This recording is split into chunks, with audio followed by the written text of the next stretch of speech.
even though it only requires us to make one simple change. Want to know what it is and transform your life? Let's get started.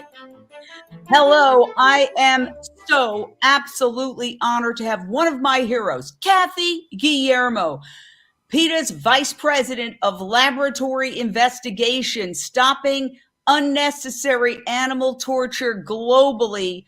Over the course of 30 years, this woman has rescued more animals than you could possibly imagine.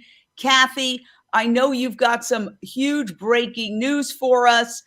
PETA has offered $1 million to save 1,000 monkeys from the lab pipeline torture. You can visit PETA.org to help bring us up to date. What is happening with this $1 million offer that PETA is making? Well, Jane, I'm so happy to be here, and thank you for giving me a chance to talk about this. We are talking about monkeys who were brought into this country illegally, apparently by Charles River Laboratories, one of the biggest suppliers of animals to laboratories, well, the biggest supplier in the world, one of the biggest suppliers of monkeys. And as your listeners may know, there has been quite the scandal lately about monkeys who have been trapped from their homes in the wild and sold as farm-bred animals. This is illegal. It's a violation of the Endangered Species Act. It's a violation of the Lacey Act. And we have been following this very closely. The latest news is that these 1,000 monkeys were brought here illegally, and Charles River, because they're worth $30 million to this company, wants to send them back to Cambodia, and then they'll go back into the pipeline to laboratories. We can't let that happen. We've been working for weeks trying to get placement for these monkeys in a sanctuary. We have an excellent sanctuary, Born Free in Texas, who's willing to take them if they have enough of the funding. We think Charles River should pay up, but we're certainly willing to contribute to that. And it's very touch and go right now. The monkeys are still in this country, but we don't know for how much longer. You can visit PETA.org right now to get involved. I want to say that every single time I get an email from PETA, I stop whatever I'm doing, even if I'm running out the door, and I just follow the links, because I can send a letter to my 2 U.S. senators and my member of Congress like that. Okay, they have it down to a science. You go to PETA.org, you register, you get texts, you get emails.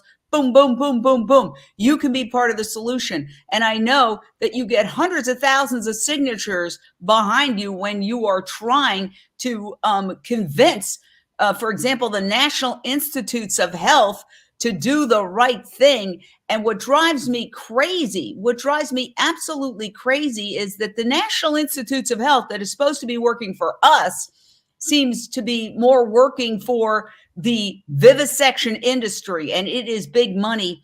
I noticed going through your website, PETA.org, that Dr. Alka Chandra has been banned from the National Institutes of Health campus. Why is this?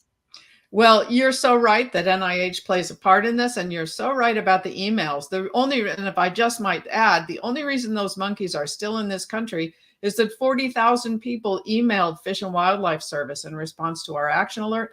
And that's what kept them here and has kept them here so far.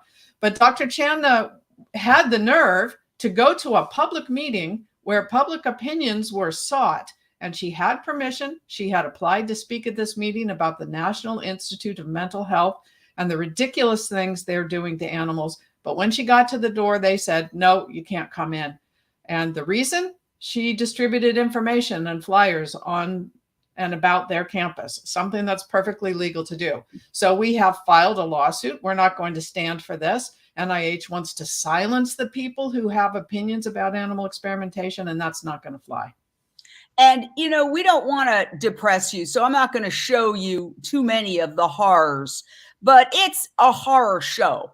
It is, see this monkey missing 2 fingers, 2 digits? This is a horror show. It's medieval, and it shouldn't be happening. And we've all got to stop it. Now, there's some good news, and that is the President of the United States has recently signed the groundbreaking FDA Modernization Act. This just happened just a couple of months ago, December 2022. The FDA Modernization Act 2.0 was signed. What does this do in terms of getting rid of this medieval backward animal experimentation?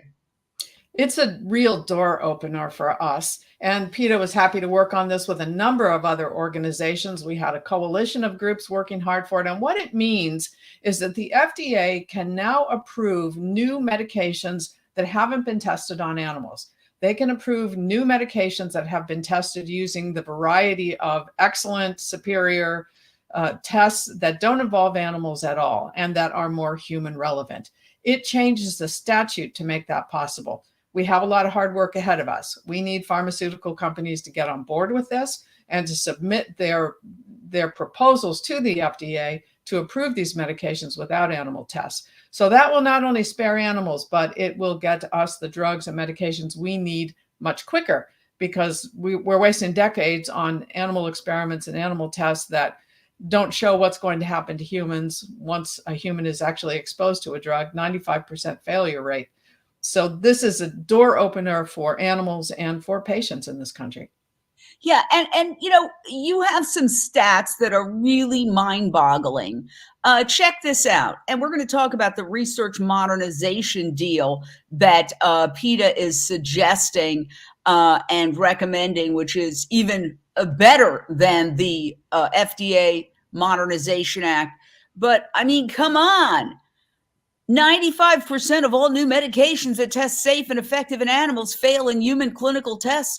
The failure rates are even higher in specific disease research areas like Alzheimer's, cancer, AIDS. 100% of the animal tests fail. Strokes, 100%. 90% of basic research, most of which involves animals, fails to lead to treatments for humans, yet the National Institutes of Health spends nearly half of its annual massive budget on animal studies. I mean, this is outrageous. We've got some callers, but I want you to answer if you can. I mean, it's outrageous. I don't get it. It really makes no sense. We're stuck in a paradigm in this country in which we continue to do the same thing, even though we now know it's failing. We now know that it's resulting in the deaths of hundreds of millions of animals and not helping humans. And I think what we need is a big overhaul of NIH and of the entire system so that the people who are approving the protocols and the proposed experiments are people who have expertise in the non-animal methods. That's really critical. We have animal experimenters approving experiments proposed by other animal experimenters, and that's got to change. Okay, we've got a caller. Nilofar in Dallas, Texas. Your question or thought for Kathy Guillermo, Vice President of Laboratory Investigations for People for the Ethical Treatment of Animals. Nilofar? Hi, it's such an honor. If it wasn't for PETA, we all know that those 1,000 tortured monkeys would have had to endure another grueling 30 hours in those boxes back to Cambodia and then back into the torture pipeline of labs.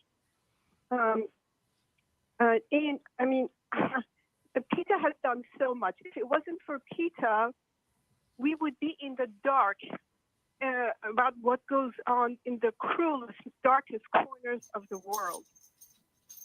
30 years ago, when you first started, I'm curious, how did you muster up enough courage when PETA wasn't as big and bad as it is today?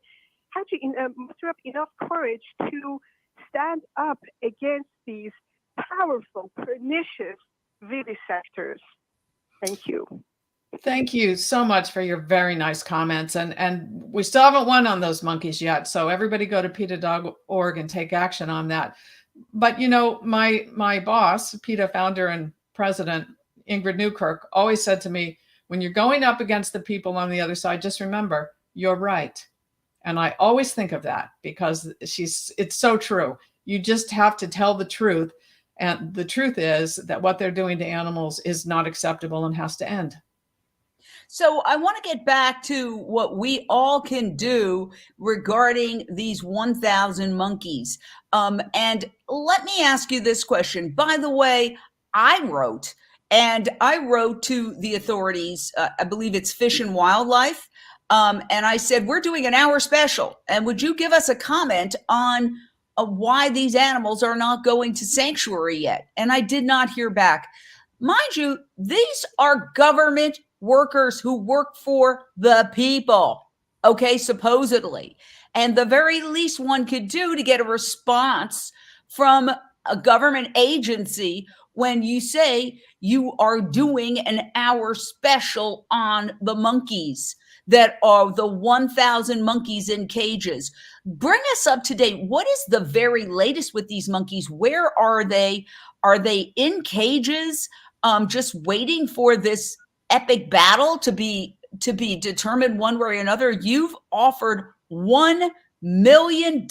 People for the Ethical Treatment of Animals has offered $1 million. They have a sanctuary that is willing to take them. These monkeys, I mean, my God, these they share so much of our DNA. What are we doing to these animals? Are they in cages right now while this battle plays out? Yeah, it's tricky with these agencies. There are parallel criminal and civil investigations of Charles River going on right now, and they have disclosed this to their shareholders. So this is public information at this point. We believe that the monkeys are housed in Charles River's Houston facility and Houston, Texas, and in their Frederick, Maryland facility. We think that's where the two locations where these monkeys are warehoused. They are in cages in those facilities. They are not being used in any experiments because Charles River is not allowed to use them for any experiments. And essentially, what we need from the government is a commitment to keep these monkeys where they are until adequate funding can be found to place them in sanctuary. We don't want the government to allow Charles River to send them back into that monkey trafficking pipeline, send them back to Cambodia. So to that end, it would be very helpful if everybody goes to our website and takes action. There's a story on it on the front page. Click on that and you can take action. Also, any phone calls to either Charles River in Boston, where it's headquartered, or to the Fish and Wildlife Service are useful too. I know that it's our emails that have kept the monkeys here so far, but we've got to have some commitment on the part of the government and on the part of Charles River to help pay for this. This is massive. I mean, we can offer $1 million, but it's going to take many millions to get these monkeys properly housed and taken care of for the rest of their lives. And so these monkeys were in a foreign country. They were living their lives. They were just being monkeys, and they were kidnapped from the wild and then brought here. And now it turns out that's illegal, according to you. And we invite Charles River on anytime, including, and also the Department of Fish and Wildlife and the NIH and everybody else who's is somehow involved in this story. But if it's illegal, then you know, if somebody steals a, and I don't think monkeys are cars. And I'm very happy that Direct Action Everywhere just got a jury to agree that chickens are not like cars, because the prosecutor said, well, if you steal a car, it's the same thing. And the jury disagreed. But if the monkeys, unfortunately, are considered property and they're stolen property, stolen from the wild, that would seem to me that it's obvious that then the people who did that should not be given these monkeys back, or they should not be in control of these monkeys. That would seem obvious to me too. And I think part of the issue here is that the investigations are ongoing. The government will not or cannot tell us a whole lot more at this point, but we feel that we need to hold their feet to the fire here and make sure that they make some commitment to these monkeys. Your listeners may have heard that back in November, the Department of Justice and Fish and Wildlife indicted 8 individuals from Cambodia on charges of monkey laundering, which is they captured the monkeys from their forest homes. They slapped them with a label that said they were bred in captivity, and they sold them to laboratories in the United States. 2 of the 8 indicted were government officials in Cambodia who were very high up, who are allegedly caught up in this monkey laundering, monkey smuggling scheme. What's happening with Charles River right now appears to be part of that bigger investigation. But we have a situation in which this demand for this incredible number of monkeys to use for experiments, and I think, frankly, because there are funding opportunities following COVID, this demand has created this situation where monkeys are essentially hoovered up from their homes in the forest and they're now on the brink of extinction because of it. So we need a correction here immediately on all fronts. One of the Cambodian officials goes on trial next week in Florida. He's under house arrest right now. And I think that will tell us a lot once we see that testimony. All right, we've got another caller for Kathy Guillermo, Senior Vice President of Laboratory Investigations for People for the Ethical Treatment of Animals. Michelle in Los Angeles, your question or thought? Hi, Kathy. Thank you for what you do and for everything that PETA has done and set a precedent for with animal welfare and support. I'm astounded by what's going on. I'm a new animal activist. I had no idea this was going on. How can we get the word out, or what can we do? And why are the other governments allowed to do this? Are there laws that coexist with the United States for them to make this illegal? Yeah, there are laws that give a certain amount of protection to these monkeys, but they're obviously being ignored, those laws. Right now, we're reliant on the United States government to find out who's doing what to these monkeys and try to stop it. I think the bigger issue is that we have to stop transporting monkeys in what I can only really call a slave trade. We need to stop experimenting on them entirely. They're not leading us to the kinds of cures that we're being promised. They've failed at producing vaccines for human beings. So we need a correction in that too.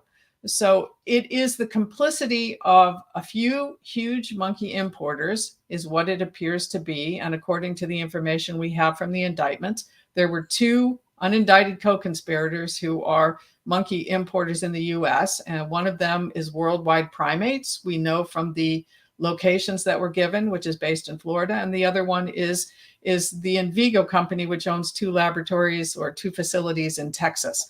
And I bring this up because you may remember Envigo from the 4,000 Beagles who were released for adoption following our investigation.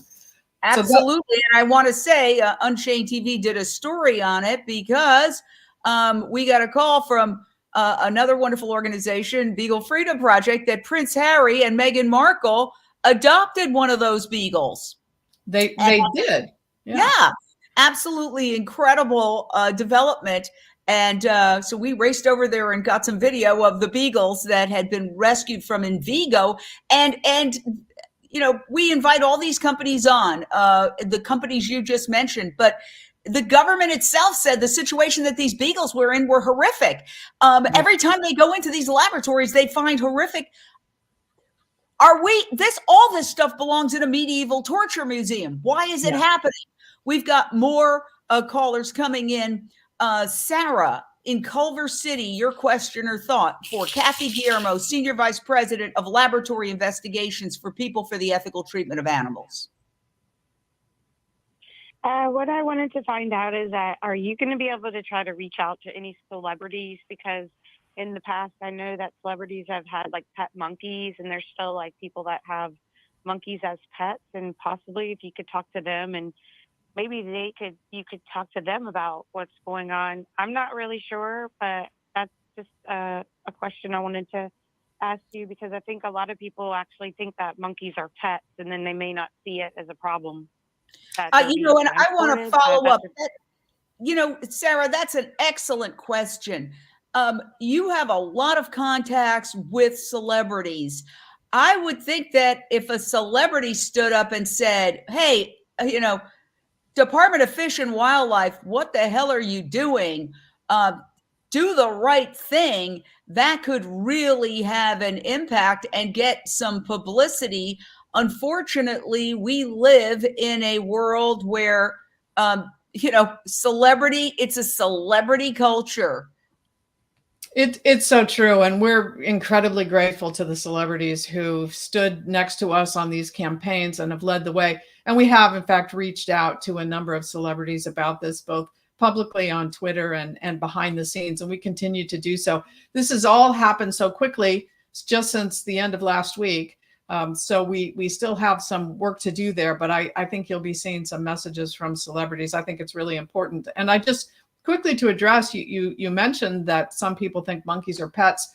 And it's a great point. It's illegal to import monkeys into this country to use them as companion animals or to use them as pets or personal property. What we need to happen now is to make it illegal to import them for use in experiments.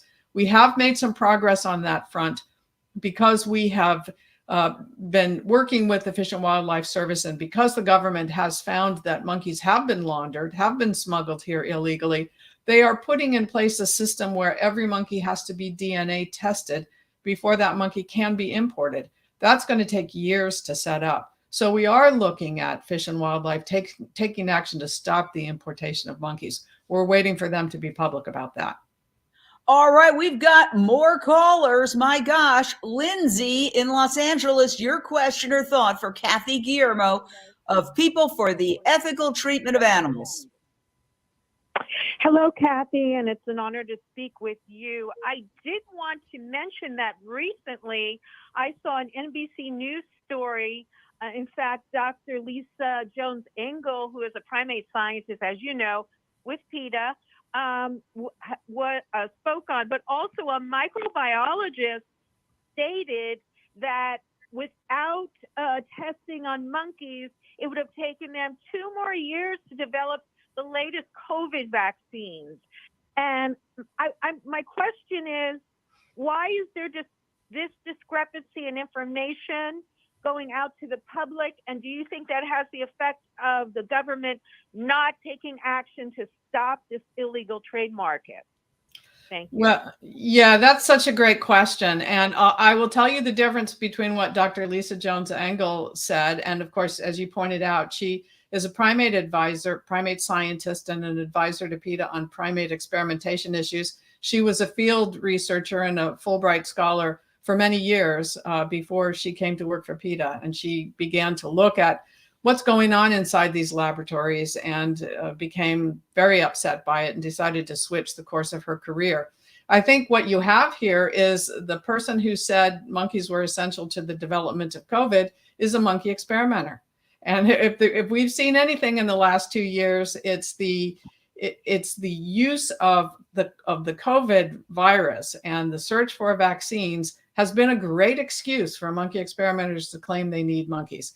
In fact, there were 54 monkeys who were used, excuse me, in the testing of the COVID vaccines that came out. None of them were long-tailed macaques, which are the monkeys being imported into this country. And monkeys themselves were not essential to the development of the vaccine. The technology had already been in place. What mattered was what happened when they put it in the arms of human beings. And that's why so few animals were used. Because the time was short, the time between developing this vaccine and getting it into human arms, and they didn't want to delay, the animal tests were actually run concurrently with the clinical trials. So it's simply false to say that monkeys were needed and are needed to develop more COVID vaccines. Yes, and what I really love about PETA is that you can just go to PETA.org. People say, well, what can I do? Go to PETA.org. It's all there in one website. You can immediately click to, you'll probably see this photo, okay? And you can click on that and it takes you right where you can send the email, because the more emails and the calls they get, they respond to pressure.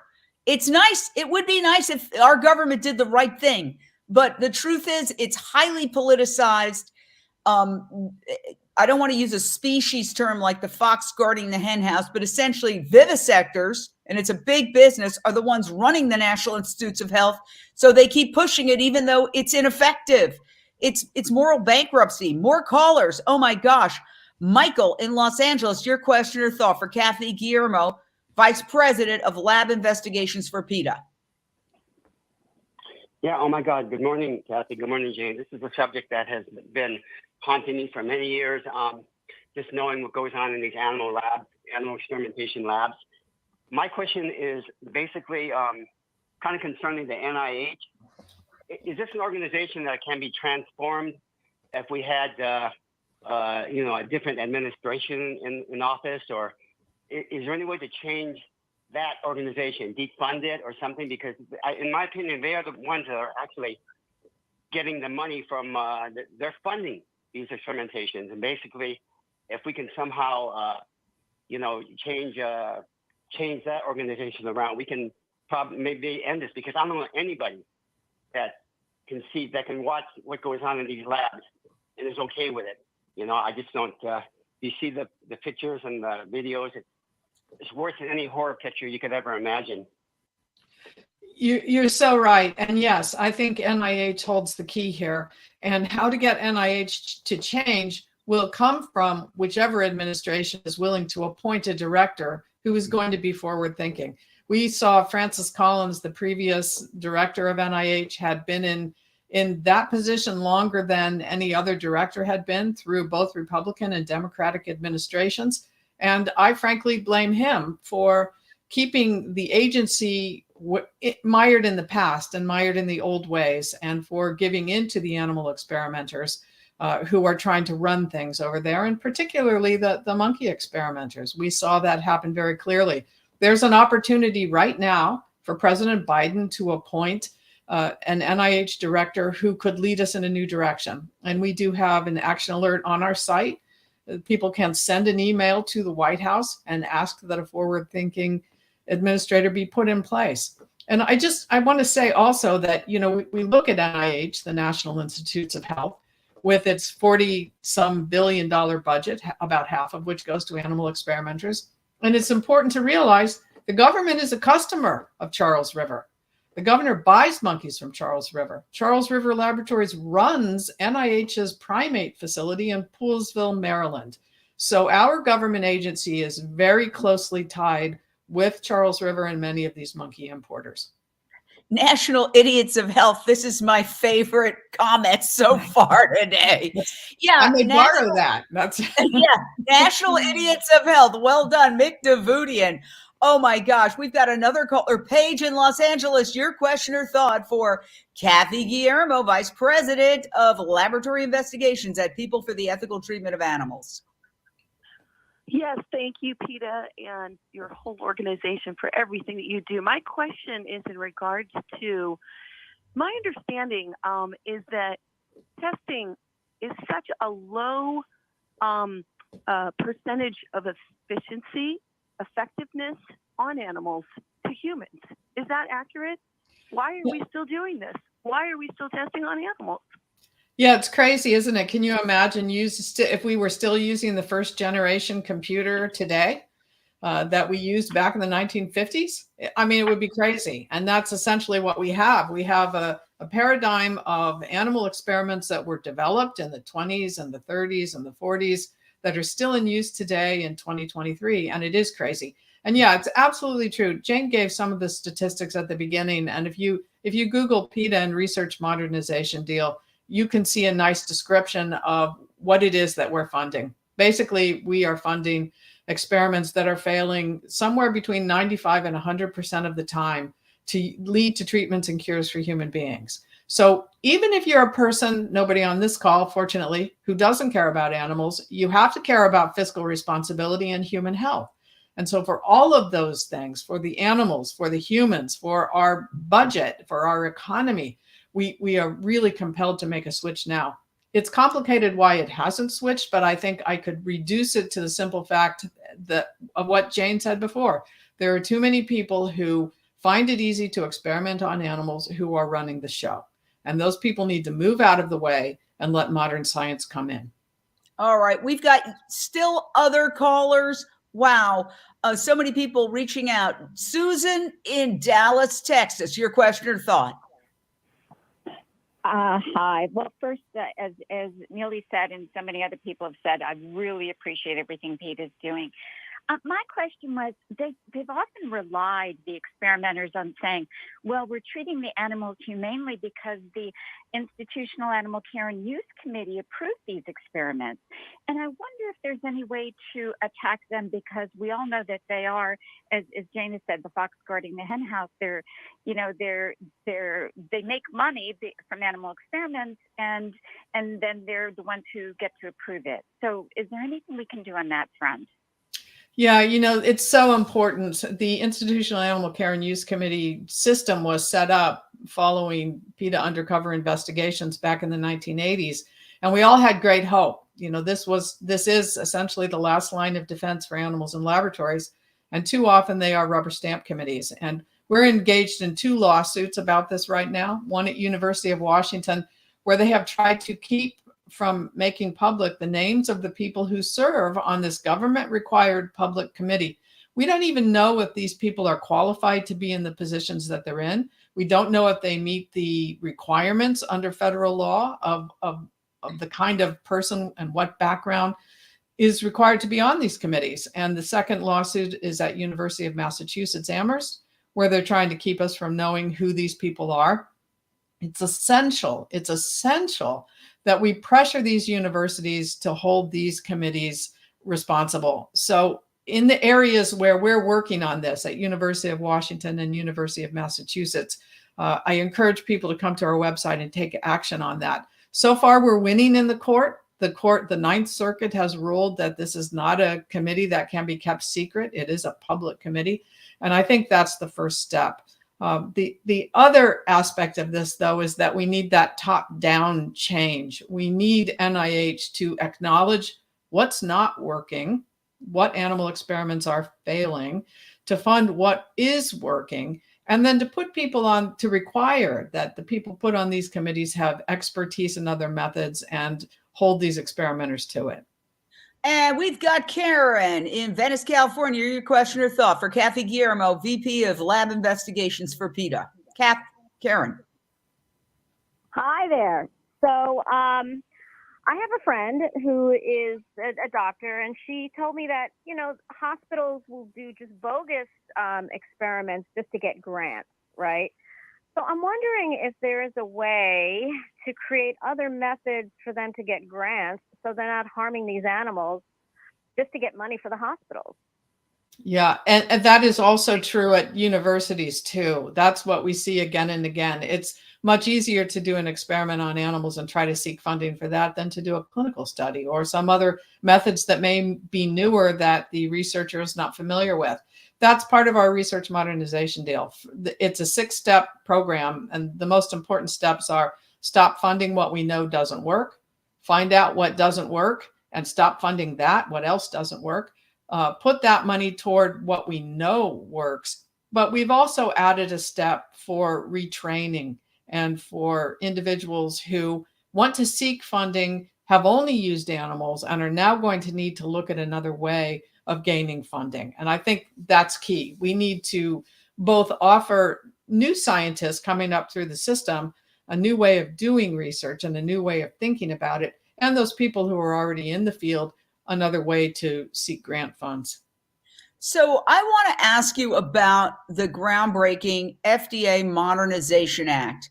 Okay, and I know PETA and other groups push this, but this really allows companies to consider superior non-animal methods.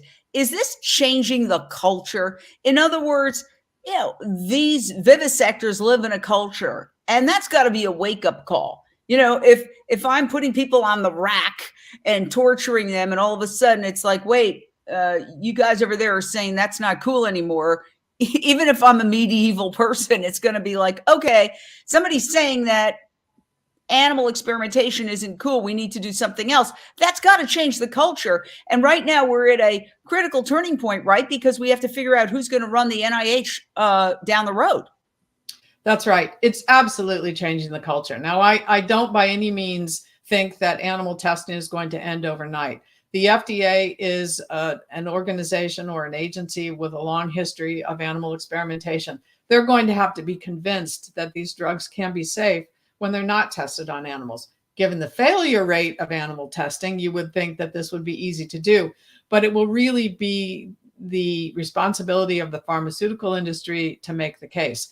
We're certainly trying to help out there. But I can tell you, it is not a secret within the pharma industry that animal tests are holding back what they believe are good drugs. There's a whole area of pharmaceutical research where they have said, okay, we think that everything we can tell about this new drug from the more modern methods of testing shows that it could be effective, but it doesn't work in animals, and so we're stuck. This will allow them to pave the way then for the rest of the industry. So yeah, absolutely a culture shift. And I think it's being acknowledged as such.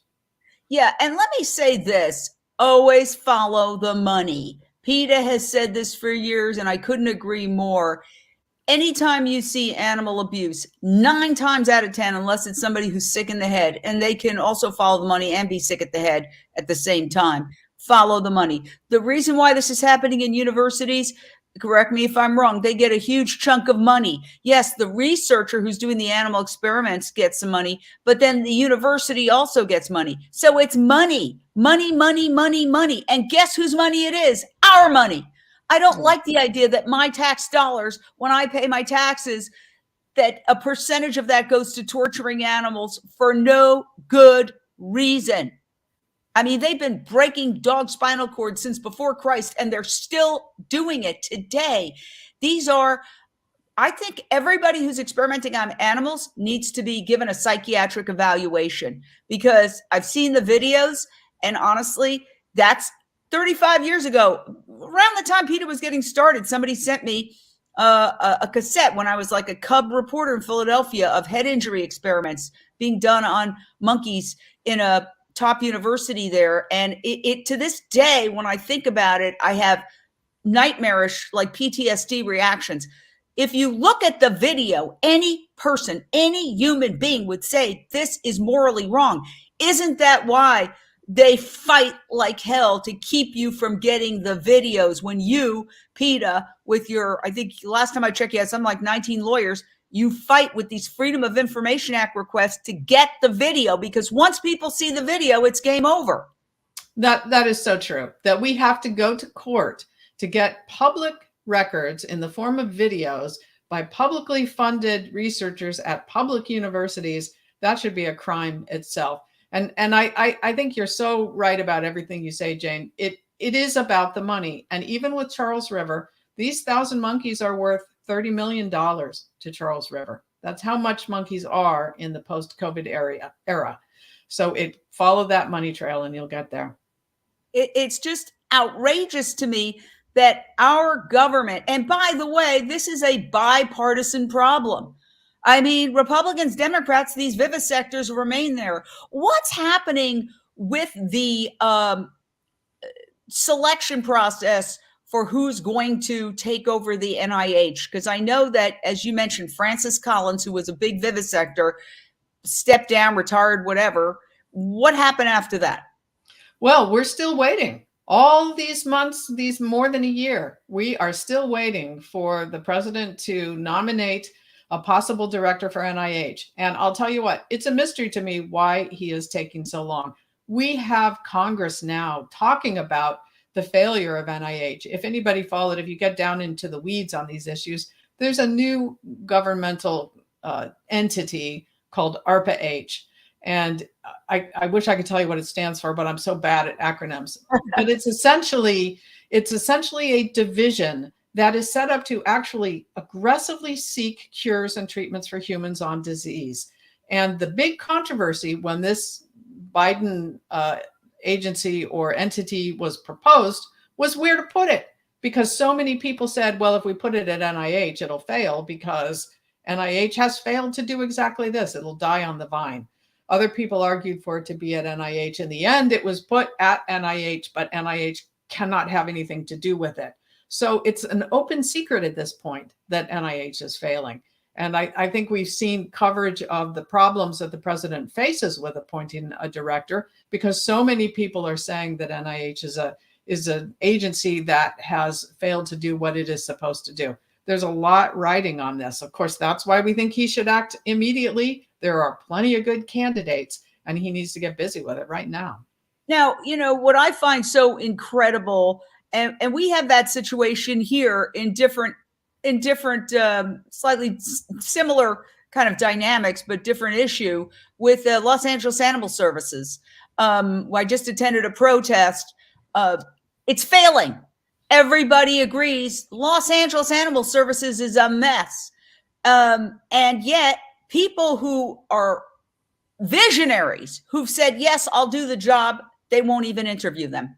Now they're going to hire, they've just announced, oh, we're going to hire a government, a company and we're going to spend a lot of money. That's going to, a company's going to do a nationwide search. Well, interview the people who are right here who actually have ideas and vision for transforming the Los Angeles Animal Services. Why don't you? Instead of giving a whole bunch of money to do a nationwide search. Yeah, we have to get over the fear of politics. We have to get over the fear of controversy, and we have to get over the fear of change, because that's exactly what's going on. The position is so highly politicized, both I imagine, although I'm not familiar with it, but in Los Angeles, other people at PETA are, as it is at NIH. And we have to stop being afraid of moving forward in the right direction, because we might offend somebody. I'll tell you what's offensive: 110 million dead animals in US laboratories. That offends me mightily every year. What do you mean by 110? Are those animals that were killed? Elaborate a little bit on that. Yeah, it's hard to know exactly how many animals in laboratories, because under the only federal law, the Animal Welfare Act, that deals with any sort of minimal protections for animals in laboratories, rats and mice and fish and amphibians and reptiles are entirely excluded. So nobody's even counting. The best estimates of people who have looked at this in a systematic sort of way is that there are about 110 million animals in the US who die in laboratories every year. It's you know what, as I believe it was Gandhi said, the value or the evolution or the enlightenment of a nation can be revealed by how it treats its animals. And if that's true, we're in big, big trouble. And look at the pandemic. There's new articles in the New York Times now pointing back to the Wuhan market. But what I say is wherever it emanated from, the lab, they were torturing bats.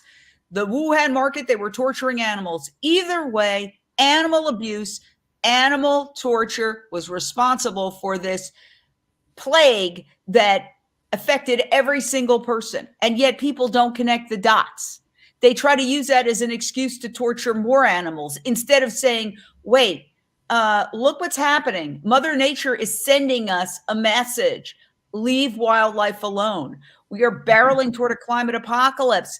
We are destroying wildlife left and right to the point where we will literally have essentially no wildlife vertebrates except in zoos within a decade.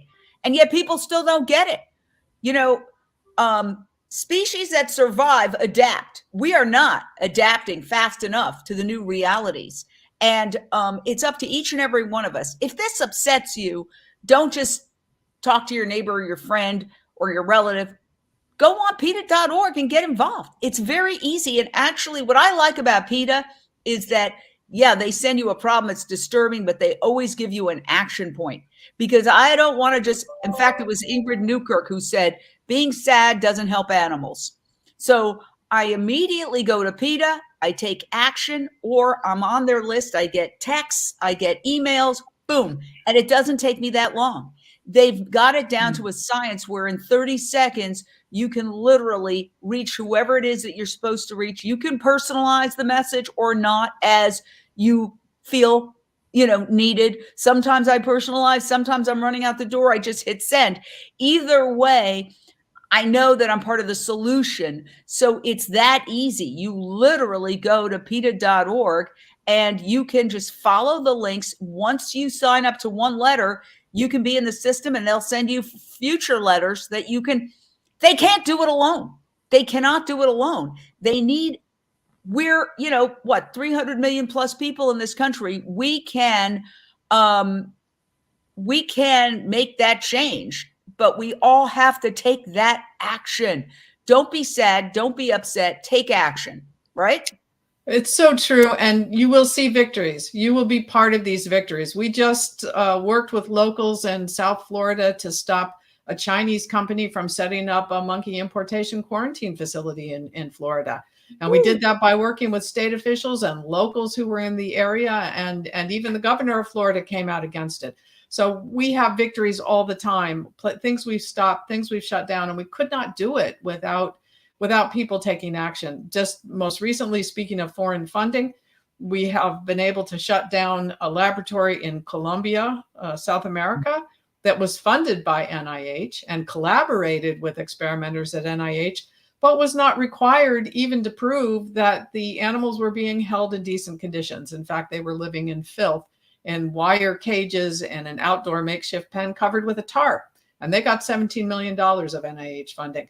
But it was our frankly really good investigative skills on the part of our staff that dug out this information, and then the action of all of our supporters contacting the Colombian government that stopped it. Let me ask you this, because this is the other big story that you have. The lab has been shuttered. The monkeys have been seized by the Colombian government. The Colombian government took action, even though it was our American tax dollars distributed through the National Institutes of Health. But they're not saying, oh, we made a mistake. We didn't monitor this properly. We shouldn't have funded it. We should have checked what we were doing. Oh, let's not give them any more money. They're saying nothing. They're saying absolutely nothing. And it's crazy. I mean, here we have a facility with, and it was as bad as the treatment of the animals was. There were many, many other allegations from nearly a dozen former employees we spoke to, from state agencies in Colombia who shared records with us. What we showed about this place was very scary. And I think the overriding message is they might have called it science, but it looked nothing like it. And they're collaborating with the head of malaria research for the National Institutes of Health. It's crazy that NIH has not said, hey, okay, the monkeys have been seized. The mice and the rabbits are going to be seized soon. The place has been shut down, but we're still sending money. It's just crazy. That is crazy. And it should be a story that is on the front page of the New York Times. I couldn't agree more. Thing. I mean, millions of dollars sent to this, hellhole in Colombia that the Colombian government itself is saying is a hellhole, goes in there, seizes more than 100 monkeys, and it's all being funded with our tax dollars. And the National Institutes of Health arrogantly refuses to even comment. And this is why it's important that PETA has a lot of lawyers, because they don't respond to anything polite. Some people still go back and, oh, PETA throwing red paint. A, I don't even know if that ever happened. B, for 40 years now, they've been filing lawsuits. They've been doing Freedom of Information Act requests. And I want to say something else. People say, oh, well, they do provocative things. And, I'd rather be naked than wear fur. If the journalists covered it when they did the scientific news releases and the Freedom of Information Act, why aren't the journalists covering this? What's happening in Colombia? Okay. They don't cover it. And so PETA, in desperation, does colorful things to try to get media coverage. Then the media comes and says, oh, look, they're going naked, or whatever it is that they're doing to get coverage, because the journalists don't do their job initially. And I can tell you, I was in mainstream media for 40 years. I could testify to that in a court of law. They don't cover it. They don't cover it. Yeah, silence for animals is quite literally death. And we're not concerned with how we appear. We are concerned with getting animals out of these situations and changing the view of animals in this country. And so that's why we'll do it. You're exactly right, Jane. Yeah. So PETA, what an incredible organization. Full disclosure, we go way back, Kathy and I. When you mentioned Florida, it reminded me of how, I'll tell a personal story. I was in Puerto Rico for the Hispanic Media Conference, and it happened to be the day that Michael Jackson died. And I had covered Michael Jackson extensively, the trial. It was a big story for me, and it was, to me, terrible to be out of pocket for that. Of course, it was tragic, but I was like, oh my gosh, why am I here? I'm completely in the wrong place to cover that story. And these two women from the Animal Rights Subcommittee of the Puerto Rican Bar Association came up to me and they said, they've built a whole laboratory experiment building in a place called Guayama. And they've already built it. We can't stop it. It's terrible. They're going to be breeding monkeys here. I said, never declare defeat until you've actually fought. And I contacted PETA. And PETA, which may have known about it prior to that, but to me, it was a shock. They fought it all the way up to the Puerto Rican Supreme Court, which determined that they had built it improperly without getting the proper permits or approvals, and they did not let it open. That was a major victory. You remember that, of course, Kathy, right? Oh, I remember that so well, right down to the last minute. And, we couldn't get them on ethics, but we could get them on permits. And so we did it. Wow, that was amazing. And, there was an effort to turn South Florida, particularly Hendry County, into the laboratory monkey breeding capital of the world. Okay. They called it biofarming. And there was this guy who came out of nowhere, something out of, what is that great Broadway musical about the traveling salesman? This guy came out of nowhere and it's like, we're going to make this the biofarming capital of the world. And once again, PETA, they did an undercover investigation, stopped that from happening. They couldn't shut down every single thing that was going on there, but they prevented that area in Florida from becoming the laboratory monkey breeding capital of the world. Can you elaborate on that one? Yeah, Hendry County, Florida is still home to a number of monkey facilities, importers, and they hold monkeys there for sale to other laboratories, but it has not grown. And I think what's important about that, Jane, is that the United States has never been successful breeding monkeys. The National Primate Research Centers at universities, initially at 8 universities, now at 7 because Harvard closed theirs under fire from animal rights people, that the United States has always found it cheaper to import monkeys. And so in spite of this place being set up to be the monkey breeding capital, it's never happened. It's never gone that far. And frankly, for the sake of the human beings who live there, that's a good thing, because these monkeys are coming in, as we've shown, with serious diseases that are transmissible to human beings. And it's quite dangerous to have these huge populations of monkeys in any one area. Absolutely. And Tom Vincel reminded us it's the Music Man I was talking about. Yeah. And I will say the Hendry County officials tried to accuse us of being radical extremists. And we went out there with a wonderful activist, Madeline Duran, who's in her 80s, with all these other elderly ladies in tennis shoes. And I said to the other media, I said, look at all your radicals. And they were just these lovely senior citizens from Fort Myers, Florida. It was truly an amazing adventure, but thanks to PETA, that did not happen. We've got yet another caller, Annie. We've got just a little time, but your question or thought, Annie, for Kathy Guillermo, Senior Vice President of Laboratory Investigations for PETA. Hello. Yes, thank you for having this session. Hi, Kathy. Thank you for all the work you do, and thank you, Jane. Every year they have this even pink ribbon. So much money flows and nobody gets to see the resolution. People still give money. What blew my mind when we went to the pink ribbon for Susie G. Common, this was one of the many things that we would protest.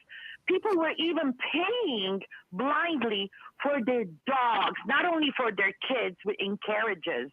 This is a very big money maker. And then they had a huge field filled with all sorts of businesses, pink ribbon everywhere. The promotion, the money business behind this is incredibly overwhelming. What can we do to awaken more people? I mean, I've reached out to many, changed the minds of many. We worked very hard that day, but how can we do this in a big volume? And I can't say enough thank you to PETA. What you all do, I love you and I can't thank you enough. And Jane, you too. But how can we individually do it? All right. Yeah.